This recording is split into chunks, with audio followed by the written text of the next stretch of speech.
আচ্ছা, এই CAA act 2019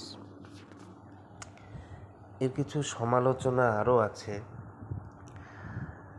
যে সিএএ এর উদ্দেশ্য হলো ধর্মীয় নির্যাতনের শিকার হয়ে ভারতে আসা হিন্দু অবৈধ অভিবাসীকে নাগরিকত্ব দেওয়া। কিন্তু প্রশ্ন হলো, শুধু পাকিস্তান, আফগানিস্তান ও বাংলাদেশ থেকে আসা 6টা ধর্মীয় সম্প্রদায়কেই কেন অন্তর্ভুক্ত করা হলো? অন্য দেশেও তো নির্যাতিত সংখ্যালঘুরা আছে, তাদের কেন বাদ দেওয়া হলো? তো নিচে যে উদাহরণগুলো তুলে ধরেছে, যেমন শ্রীলঙ্কা, সেখানে তামিল এলাম বা তামিল জনগোষ্ঠী আছে। তো তারা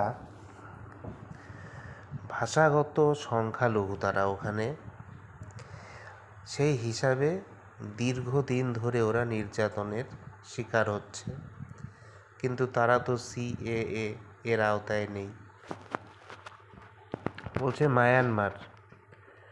মায়ানমারে রোহিঙ্গা মুসলিমদের ইউনাইটেড নেশনস বিশ্বের সবচেয়ে নির্যাতিত সংখ্যা লঘুদের একটি বলে উল্লেখ করেছেন এই রোহিঙ্গাদের, মায়ানমারের। তবুও তো তারা সিএএ এর অন্তর্ভুক্ত নয়। পাকিস্তানে আহমদিয়া মুসলিমস, ওদেরকে ওখানে অমুসলিম হিসাবে গণ্য করা হয় এবং তারাও নির্যাতনের শিকার হয়েছে ওখানে, তাদেরও তো সিএএতে রাখা হয়নি। বাংলাদেশে কিছু অ্যাথিস্টস বা নাস্তিক যারা ধর্মীয় উগ্রপন্থীদের কারণে নির্যাতনের শিকার হয়েছেন, তারাও তো সিএ এর আওতায় নেই। তাহলে সিএএ 2019 যে ধর্মীয় নির্যাতনের শিকার সব উদ্বাস্তুকে তো অন্তর্ভুক্ত করেনি, তাই আইনটির অন্তর্ভুক্তির যে মানদণ্ড সেটা স্পষ্ট নয় এবং এটি বৈষম্যমূলক বলে সমালোচনা করা হয়। এখানে বলেছে যে wide discretion to cancel OCI registration, মানে ওসিআই বা ওভারসিজ সিটিজেনশিপ যে আইডেন্টিটি, সেটা বাতিলের ক্ষেত্রে, সেই রেজিস্ট্রেশন বাতিলের ক্ষেত্রে অতিরিক্ত ক্ষমতা। বলছে সিএএ 2019 অনুযায়ী কেন্দ্র সরকার কোন কোন আইন ভঙ্গ করলে একজন ওভারসিজ সিটিজেন অফ ইন্ডিয়ার নিবন্ধন বা ওসিআই রেজিস্ট্রেশন বাতিল করা হবে তা নিজেই নির্ধারণ করতে পারে। তো ঠিকই আছে, তো সমালোচনাটা কোথায়? সমালোচকরা যে সংসদ বা লেজিসলেচার সরকারের হাতে অতিরিক্ত ক্ষমতা, এক্সেসিভ ডেলিগেশন দিয়ে দিয়েছে। অর্থাৎ সংসদ স্পষ্ট করে বলেনি যে কোন ধরনের আইন ভঙ্গ করলে ওসিআই বাতিল হবে, ফলে কেন্দ্র সরকার নিজের ইচ্ছা মতো নিয়ম বানাতে পারে। এখানে বলেছে যে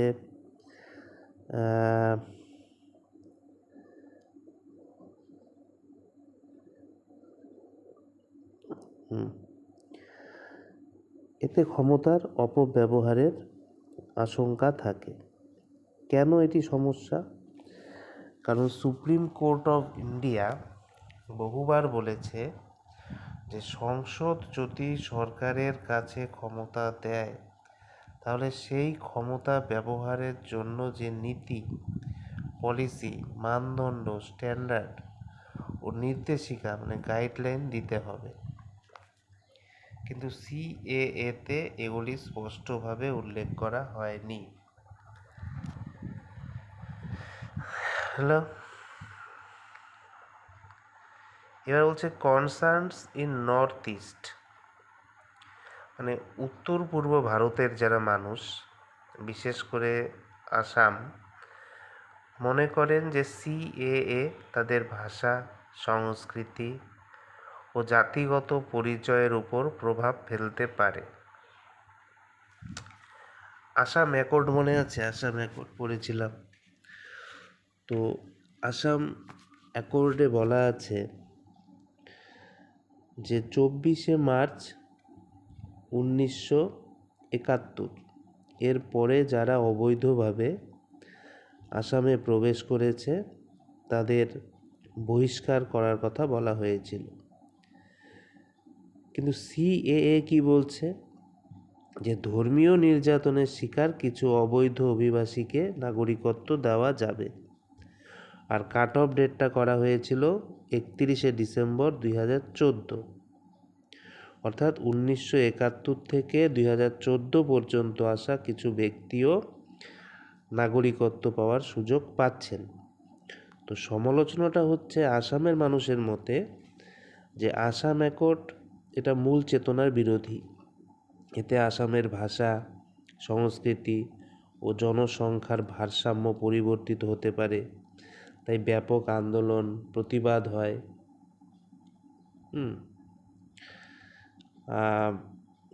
এটাই তো। এখানে ধর্মনিরপেক্ষতার প্রশ্ন আসে সিএ নিয়ে, আর্টিকেল 14 লঙ্ঘনের অভিযোগ আসে, কিছু নির্যাতিত উদ্বাস্তুকে বাদ দেওয়া, ওসিআই বাতিলে সরকারের অতিরিক্ত ক্ষমতা, উত্তর পূর্ব ভারতের উদ্বেগ ও আসাম অ্যাকর্ডের সঙ্গে সংঘাত, এগুলি হচ্ছে সমালোচনা।